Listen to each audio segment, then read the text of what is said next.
네, 안녕하세요. 학폭톡의 장 실장입니다. 네, 안녕하세요. 폭독 법률사무소 상원의 문인곤 변호사입니다. 네, 변호사님. 사실 학폭이 카테고리가 되게 다양하잖아요. 아, 그렇죠. 뭐 구두로 한마디만 해도 네. 학폭일 수 있고, 진짜 아무것도 안 했는데 내가 느껴도 학폭일 수 있고. 아, 맞습니다. 그리고 실제 아까 말씀하신 뭐 화상을 입히거나 때리거나, 맞습니다. 뭐 어떤 집단으로 뭘 하거나. 그래서 이게 학폭인지 아닌지 구별의 기준이 사실 없잖아요.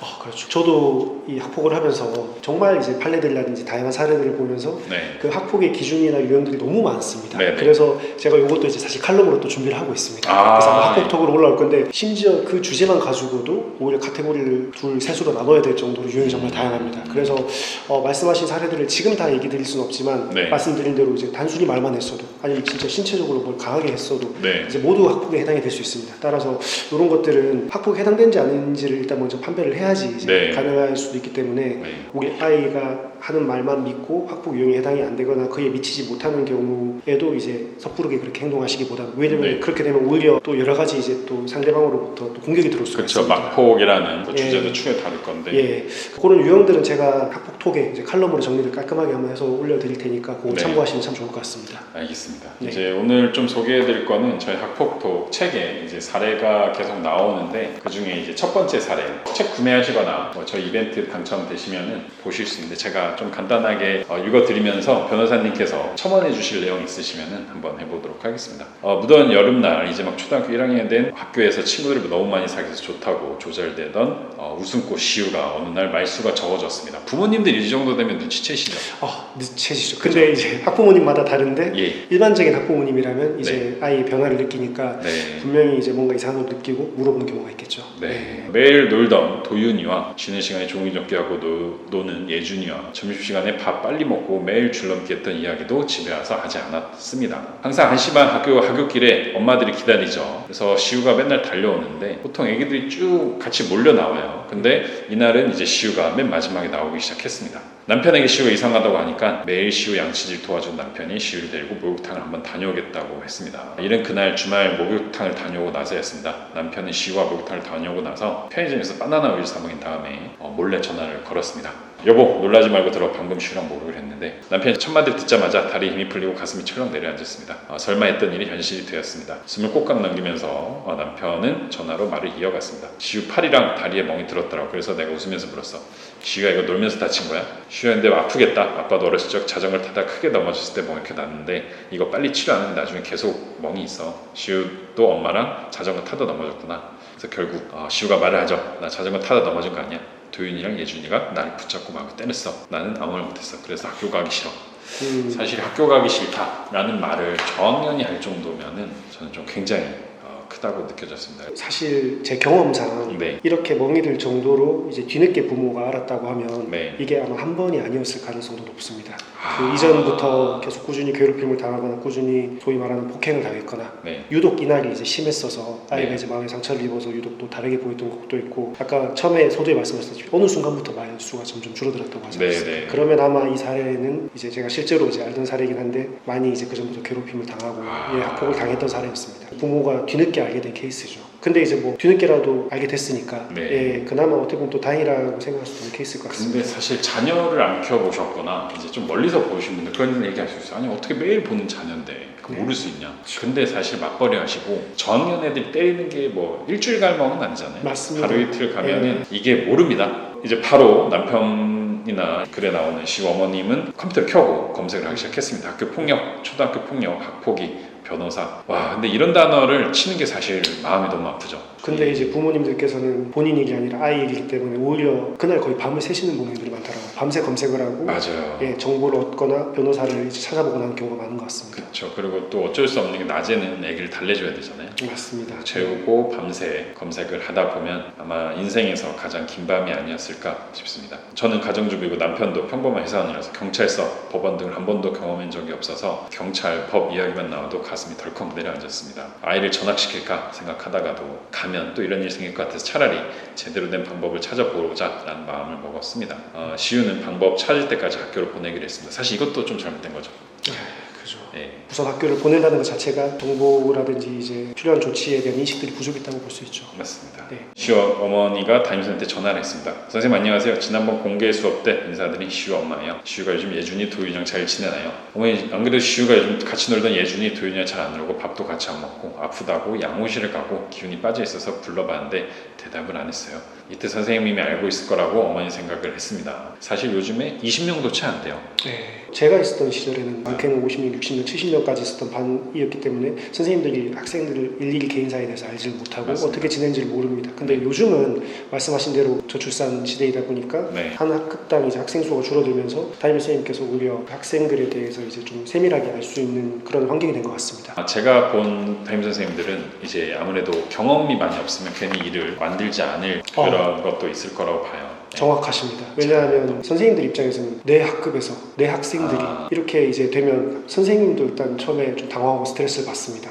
왜냐하면 본인이 이제 뭔가 해야 될 일이 많아지거나 본인이 나중에 혹시 책임을 져야 되거나 맞습니다. 이제 그런 여러 가지 상황들에 이제 얽매이는 게 싫어서 선생님들도 굉장히 좀 부담스러워하게 되죠. 예. 맞습니다. 참 답답한 상황인데 이제 시우 어머니가 이런 입장이다라고 했을 때 어떻게 해야 될까요? 라고 이제 뭐 물어보셨는데 네. 5가지가 있어요. 첫 번째, 아이를 전학시키고 학폭위 신고를 한다. 두 번째, 선생님에게 증거 수집을 도와달라고 요청한다. 세 번째, 내 아이와 가해자를 분리시켜달라고 요청한다. 네 번째, 바로 학폭을 열어달라고 재발 방지를 요청한다. 다섯 번째, 형사 민사소송을 진행한다. 과연 어떤 게 맞을까요?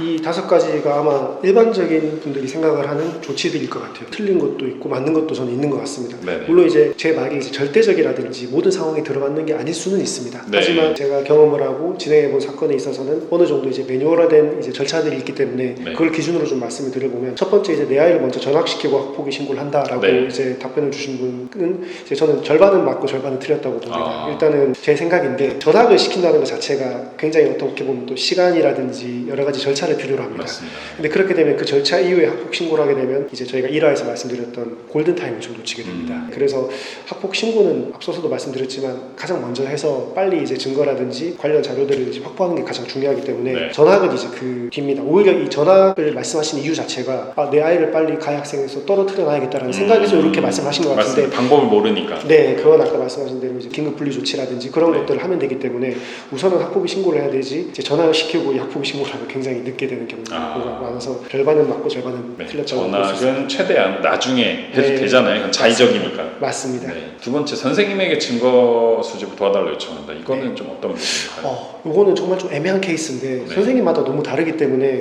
굉장히 좀 조심스럽게 접근을 해야 되는 것 같아요. 이 증거 수집의 방법들이 여러 가지가 있습니다. 동창생 친구들한테서 이제 진술을 받는다든지 네. CCTV, 네. 뭐 이제 카카오톡 여러 가지 자료들이 있는데 담임 선생님이 이 학폭에 대해서 심각성을 느끼고 피해 학생에 대해서 뭔가 도와주고 싶은 마음이 있다면 해주는 선생님도 있겠지만 네. 아까 말씀드렸다시피 그렇게 되면 또 이제 가해 학생 입장에서 굉장히 그쵸. 좀 부담을 느끼는 그쵸. 선생님도 계십니다. 예. 그래서 저는 가급적이면 이거는 정말 없을 때 증거 수집을 정말 힘들 때 이제 좀 요청을 해야 되지 네. 처음부터 이제 선생님한테 도움을 요청하는 거는 조금 지양해야 되지 않나. 왜냐하면 이게 선생님 성향마다 다르고 가해 학생한테서 받는 부담감이라든지 선생님으로서 뭔가 좀 중립을 지키고자 하는 마음이 보통은 있기 때문에 우선적으로 선생님에게서 확보할 수 있는 증거 외에 스스로 확보할 수 있는 증거를 먼저 다 확보한 뒤에 이건 추가적으로 부가적으로 아니면 정 없을 때 요청하는 방법으로 좀 활용을 했으면 좋겠다는 생각입니다. 그리고 가해 학생하고 분리해달라고 요청하는 건 어떨까요? 이거는 가장 중요하고 가장 선제적이고 네. 가장 우선적으로 행해져야 될 조치라고 저는 생각을 합니다. 네. 물론 신고를 하게 되면 앞서 저희가 1화에서 잠깐 다뤘지만 담임 선생님께서 일단 분리 조치를 먼저 하게 됩니다. 네. 근데 말씀드렸다시피 이 절차를 잘 모르는 이제 신입 교사분들이라든지 당황해서 이제 절차를 숙지하지 않고 계시는 선생님들께서는 분리를 안 하고 일단은 그대로 두고 사건을 진행하는 경우가 간혹 있습니다. 네.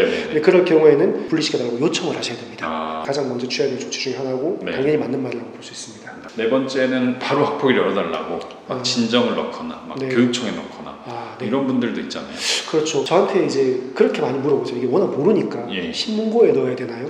교육청에 넣어야 되나요? 이제 이렇게 얘기를 많이 하시는데 당장 이제 학폭이라는 게 열리는 게 아닙니다. 화해를 시켜보는 또 그런 절차라든지 교장선생님 주재하에 이제 학폭위가 열리기 이전 단계들이 또 있습니다. 네네. 바로 학폭위를 열어달라고 하기보다 말씀드렸다시피 분리 조치, 그 이후에 증거 확보 이것이 무엇보다 중요합니다. 이 학폭 사건에서는 특히 증거 자체가 나중에 결정적으로 처분의 수위라든지 아니면 실제로 학폭에 해당되는지 여부를 거를 결정짓는 게 결국 증거밖에 없습니다. 왜냐하면 결국 말에 의존을 하고 과거에 있었던 일을 이제 들추는 것이기 때문에 증거 확보가 가장 먼저이기 때문에 당장 학폭위를 열어달라고 하는 것보다 이 학폭위 절차는 어차피 진행이 되는 추후 절차입니다. 반드시 얼마 이내에 또 열리게 되는 그런 규정들이 또 있습니다. 네, 그렇기 때문에 굳이 학폭위를 빨리 열어달라고 하는 것보다는 아까 말씀드린 절차들을 꼭 잘 준비하시는 게 중요할 것 같습니다. 마지막으로 이제 형사 민사 소송을 준비하신 분들도 꽤 많잖아요. 네, 맞습니다. 이건 정말 약간 선택의 영역일 수가 있습니다. 형사 민사 같은 경우에는 동시에 진행하시는 분도 있고 네. 학폭이 끝나고 진행하시는 분이 있습니다. 예, 근데 저는 사실은 이걸 당장 하는 것보다 저는 학폭이 절차를 먼저 집중을 하고 네. 추후에 이제 형사 민사를 이제 고민하시는 게 좀 적절하다고 생각을 합니다.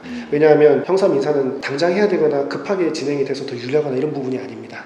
오히려 이제 학폭이 결과를 보고 네. 학폭이 결과에서 정말 좀 안타깝겠지만 처분이 안 나오는 경우가 생길 수도 있었습니다. 학폭이 아니라고 네, 결정해서. 네. 그런 경우에는 형사도 결과가 안 좋고 민사도 오히려 패소를 하게 되면 상대방 변호사 비용까지 물어줘야 되는 좀 안타까운 결과가 생기는 경우도 봤습니다. 네. 그래서 저는 학폭위 단계 집중을 하고 어차피 학폭위 단계 집중할 때 말씀드렸다시피 증거라든지 경위라든지 이런 것들을 준비를 하게끔 하기 때문에 예. 그걸 보고 이제 결국에 변호사 상담을 받아봐야겠지만 이후에 형사 민사 소송을 진행하셔도 충분히 네. 나쁘지 않을 것 같습니다. 물론 사안에 따라서 좀 긴박하게 상대방에 대한 압박이라든지 시기상 바로 진행하는 경우도 있긴 합니다. 네. 사안마다 다르기 때문에 이런 부분은 변호사 상담을 받아보시고 네. 조언을 듣고 결정하시는 걸 추천드립니다. 맞습니다. 이제 이것도 비용도 들어가고 맞습니다. 또 여기에 맞는 증거나 뭐 진술서도 별도로 있어야 되기 때문에 맞습니다. 사실 일이 두세 배로 늘어나는데 그만큼 효과가 있냐?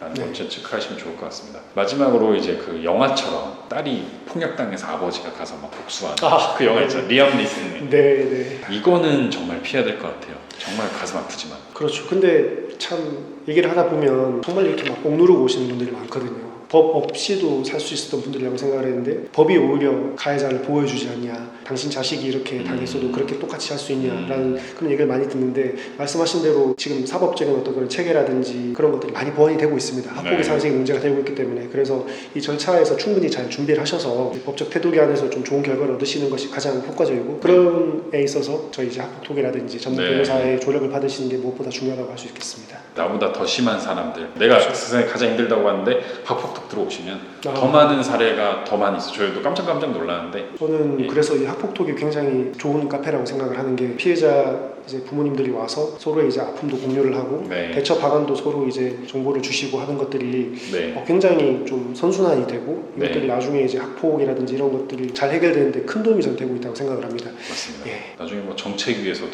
또 참고할 수도 있을 만한 그런 방대한 자료다 보니까 맞습니다. 좋을 것 같습니다. 네, 더 궁금하신 거는 학폭톡 카페나 저희 유튜브에 달아주시면 될 것 같고 다음에 또 좋은 영상을 찾아뵙겠습니다. 네, 감사합니다.